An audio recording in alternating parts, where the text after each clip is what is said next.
একেবারে সেলিম সাহেব, এই মুহূর্তে দাঁড়িয়ে একটি কথোপকথন হয়েছে এবং সেই কথোপকথনটা আপনার থেকে একটুখানি ব্যাখ্যা চাইবো। যে সুপ্রিম কোর্টে যখন আজকে শুনানিটি শুরু হয় সেই সময় বলা হয়, অ্যাডিশনাল সলিসিটর যে জেনারেল যিনি ছিলেন তিনি বলেন যে agency is not being weaponized, agency is being terrorized by them. প্রথমত এই কথাটি অ্যাডিশনাল সলিসিটর জেনারেলের কাছ থেকে বলা হয় এবং তারপর তখন অভিষেক মানু সিংভি তিনি বলেন যে let the solicitor general not use terms like limited understanding, এবং সলিসিটর জেনারেল তখন বলেন যে let's take the matter after Holi, by then the other side in their limited understanding can argue maintainability. এই জায়গাটা একটু ব্যাখ্যা চাইব যে ঠিক কী বলার চেষ্টা করেছেন উনি, যে আদার side in their limited understanding can argue maintainability. মানে এটা সলিসিটর জেনারেল বলেছেন তুষার মেহতা। হ্যাঁ হ্যাঁ, দেখুন এই জায়গাটাতে হালকা আপনি বুঝতে পারছেন যে কোর্টের মধ্যে দেখুন দুই পক্ষেরই লয়ার তাদের মামলা এবং বক্তব্য পেশ করে, সেখানে প্রচন্ড একখানা ডিগনিটি মেনটেন করা হয় যে কখনো কাউকে কোনো ব্যক্তিগত আঘাত করা হবে না। কিন্তু কখনো কখনো আমরা কোর্টে দেখে থাকি মানুষ আমাদের সঙ্গেও হয়ে যায় একটু হালকা, কখনো টোন্টিং এর সুরে, কখনো একটু বেশি হটও হয়ে যায়। তো আজকে আপনি যে ঘটনাটা বলছেন সেখানে কিন্তু দু দলের মধ্যে হালকা আন্ডারস্ট্যান্ডিং এর, আমি বলছি ওর ল্যাক অফ আন্ডারস্ট্যান্ডিং, ও বলছে আমার ল্যাক অফ আন্ডারস্ট্যান্ডিং, এই জায়গাটা তৈরি হয়েছিল। সেখানে আমার অবজারভেশন হচ্ছে যেহেতু আজকে অ্যাক্ট করাচ্ছিল এজেন্সির, এফিডেভিট জমা দেওয়া ছিল এজেন্সির, এবং এজেন্সি যখন এফিডেভিট দিতে পারছে না বা দিচ্ছে না বা টাইম চাইছে, অনেক সময় দেখবেন কোনো একজন টাইম চাইলে কখনো কখনো কোনো জজ একেবারে ফিউরিয়াস হয়ে যায়, না আমি তোমাকে 1 মিনিটও গ্রান্ট করবো না টাইম, একদিনও গ্রান্ট করবো না। হ্যাঁ, সে তো জায়গায় টাইম, সলিসিটর জেনারেল তিনি বলেছেন এফিডেভিট আজকে দিনের শেষে দেওয়া হবে। হোয়াট এভার, সেটা প্রশ্নের উত্তর হলো না, এটা হোয়াট অ্যাবাউট্রি হলো। আজকের হিয়ারিং এর জন্য এফিডেভিটটা দরকার ছিল, তাহলে আজকে হিয়ারিং এর যে টাইমটা ছিল ফর্সে 12টা 12:30, তাহলে এফিডেভিটটা তার আগে দেবার কথা। আজকে এই এফিডেভিটের ওপর বেশ করে আজকে হিয়ারিং হবার কথা।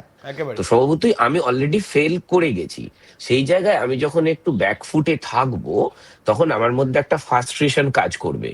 এক হচ্ছে আমার একটা ভয় থাকবে যে আমাকে সুপ্রিম কোর্ট টাইম দেবে কিনা, ফর সেক অফ আর্গুমেন্ট ধরে নিলাম কনফিডেন্ট যে আমি ইডি টাইম পাই, এখন এবারেও পাবো, কিন্তু তারপরে ফ্রাস্ট্রেশনটা তো কাজ করে।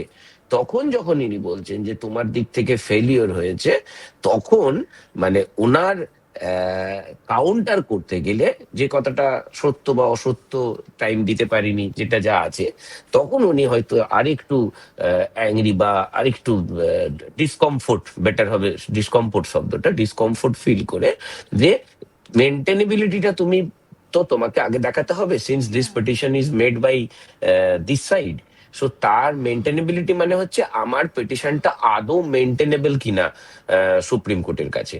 তো সেটা নিয়ে তুমি তোমার আন্ডারস্ট্যান্ডিং থেকে তুমি পরের দিন এক্সপ্লেন করো। এমনও হতে পারে তারা ফেল করতে পারে, ওইটা হালকা বলতে পারেন বোথ সাইডেরই, মানে পুরোপুরি ব্যক্তিগত না হলেও একটু মামলার বাইরে কথাবার্তা হয়েছে, যেটা আপনার থেকে আমি শুনলাম। একদম।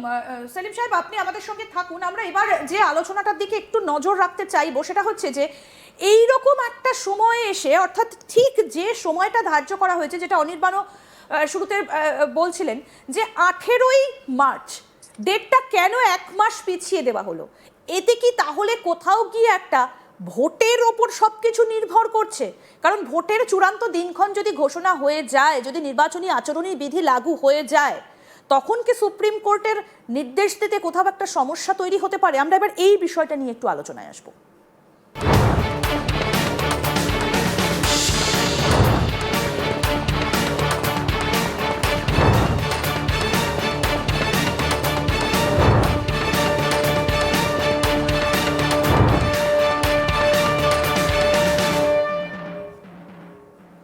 আমরা এবার এই জায়গাটাতে আলোচনায় আসবো। আমাদের সঙ্গে রয়েছেন বিশিষ্ট আইনজীবী শেখ সেলিম রহমান। সেলিম সাহেব, আপনার কাছ থেকে এটা একটু পরিষ্কার হতে চাইবো যে এটা কি কোথাও গিয়ে একটা রাজনৈতিক ফায়দা, যে দলই হোক না কেন, যে রঙই হোক না কেন, যদি নির্বাচনী আচরণী বিধি লাগু হয়ে যায় তাহলে কি তখন এটা একটা রাজনৈতিক ফায়দা হবে, বা সেই কারণেই কি ইডি সেই তারিখের দিকে তাকিয়ে ডেট বারবার করে পিছিয়ে দিচ্ছে সুপ্রিম কোর্ট?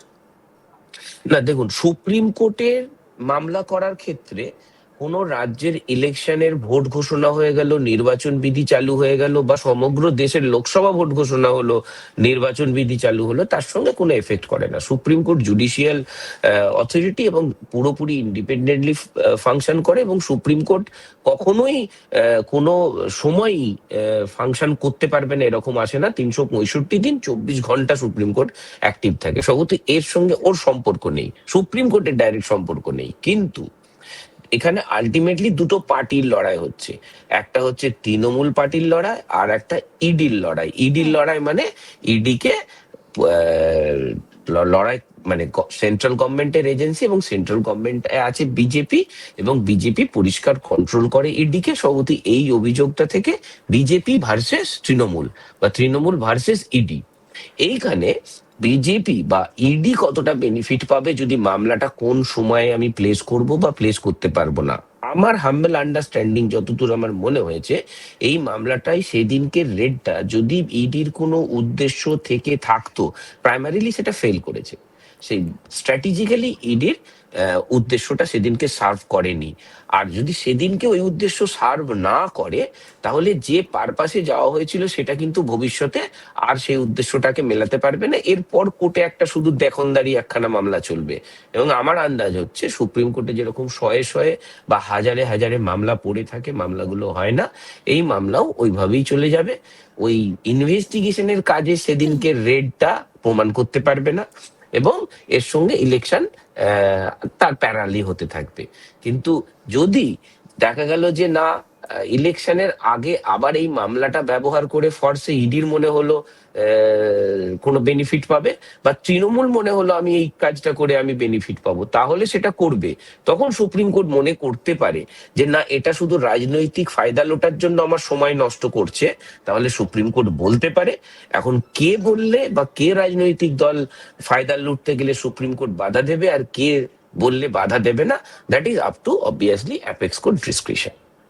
একেবারেই তাই। এবং তার পাশাপাশি কিন্তু এই মুহূর্তে আমরা স্পষ্টত জানতেই পারলাম যে যখন সলিসিটর জেনারেল তিনি বলেন যে পুরো মামলাটাকে শুনানিটাকে পেছানোর জন্য এবং সেটাকে হোলির পর করতে বলা হয়, তখনই এই অনুরোধে কিন্তু সুপ্রিম কোর্ট হোলির পর তারা করেন। কিন্তু কোথাও গিয়ে এই যে হোলি বা দোল, সেটা প্রথম সপ্তাহে, একদম মার্চের প্রথম সপ্তাহে 3-4 তারিখে রয়েছে। কিন্তু সে জায়গায় দাঁড়িয়ে 18 তারিখ, অর্থাৎ যা খবর রয়েছে সূত্র মারফত ইলেকশন কমিশন সূত্রে, যে স্পষ্টত যে এসআইআর প্রক্রিয়া, সেই এসআইআর প্রক্রিয়ার ফাইনাল লিস্ট বেরোবে 28শে ফেব্রুয়ারি, এবং ঠিক তারপর কিন্তু সপ্তাহ খানেকের মধ্যে, হয়তো প্রথম সপ্তাহ